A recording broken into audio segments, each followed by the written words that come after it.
அல்லாவே ஆசிரியம் அனைத்துமே ஆச்சரியம் சொன்னதெல்லாம் நீதிகளே சத்தியத்தின் சேதிகளே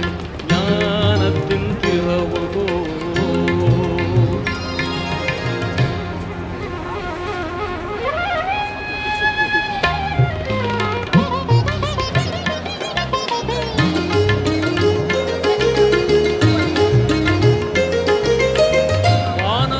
பார்த்திருந்தார் வள்ளல் நபி சிந்தித்தார் தான் மலை கடலலையை